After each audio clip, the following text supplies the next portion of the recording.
Hi, I'm so glad you stopped by. I'm going to read the story called Arthur's First Sleepover. Arthur was getting ready for his first sleepover. It isn't until Saturday, called Mother. Come in and eat your breakfast. Father laughed while he read the paper. Some man in town says he saw a spaceship, he chuckled. Probably the same man who thinks he saw Elvis at the mall, joked Mother. I don't believe in aliens, said Arthur. Well, the National Enquirer does, said DW, and they'll pay a lot of money for a picture of one.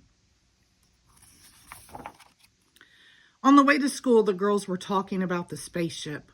Arthur wanted to talk about his sleepover. We can have the sleepover in my tent, said Arthur.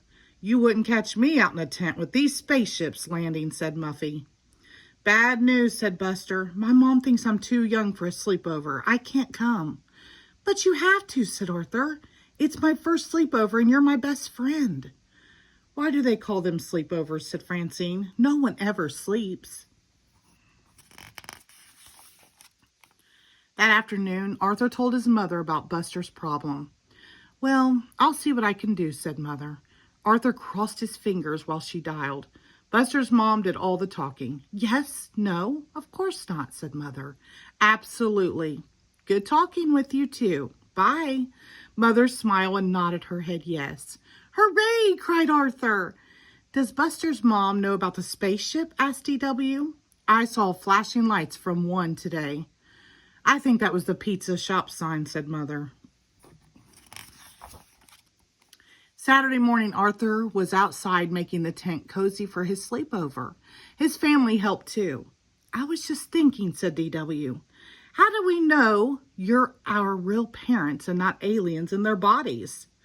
Did you brush your teeth, asked Father. And pick up the mess in your room, young lady, said Mother. Okay, said DW. They sound real to me, said Arthur.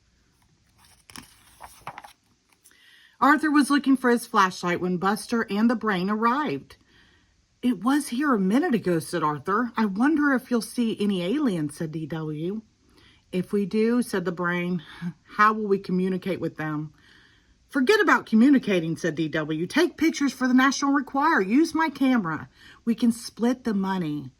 Let's make some signs, said Arthur. Good idea, said Buster, but first I have to call my mom. After they finished their signs, they unpacked. I brought a few snacks, said the Brain. I brought a rubber snake, said Arthur, to keep DW away. What did you bring, Buster? Just my baseball card, said Buster, and my blankie. Do you think we really will see aliens tonight? No. Do you? Said Arthur. Highly unlikely, said the Brain. The boys forgot all about aliens. They were too busy telling jokes and trading baseball cards. Pillow fight, screamed Buster. Quiet, said the Brain. What's that sound? Footsteps, whispered Buster. And they're getting closer, said Arthur. Oh, pizza delivery, called an unfamiliar voice. Compliments of the sleepover parents. Everyone laughed. I almost stopped breathing, said Arthur. I almost wet my pants, said Buster. Before they knew it, they heard another voice. Lights out, said Father. It's after 9, bedtime. Already, said Arthur. Thank you for the pizza, sir, said the Brain. You're welcome, said Father. Good night. Good night, the boys said sweetly.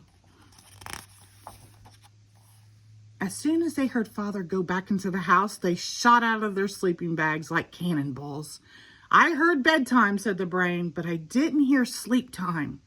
Let's tell spooky stories, said Arthur. How about cards, suggested Buster. Just as it was Arthur's turn to go fish, they saw the flashing lights. They dropped their cards. It got very quiet. Aliens, whispered Buster. I don't hear any footsteps, whispered Arthur. Of course not, said the Brain. They haven't landed yet. Lights flashed again. They're headed for our tent. Run for your life. No one could find the flaps. Help, screamed Buster. Let me out. The tent collapsed. That didn't stop them from making a run for it, but a large maple tree did. Ouch, said Arthur. I'm calling my mom, said Buster. Look, said the Brain. The lights are coming from your house. I think I know this alien, said Arthur. It's from the planet DW. Arthur noticed the things they used to make signs. That gave him an idea. Let's put our tent back up. I think I know a way we can teach the little space creature a lesson. Later, Arthur crept quietly into the house. DW was in her room laughing. What's so funny? He asked. What are you doing up here? Said DW. Did you come in because you're scared? Not really, said Arthur. I'm returning your camera. You'll probably see an alien before we will. I doubt it, said DW. Well, just in case, said Arthur. Sweet dreams. Then very quietly he returned to his tent.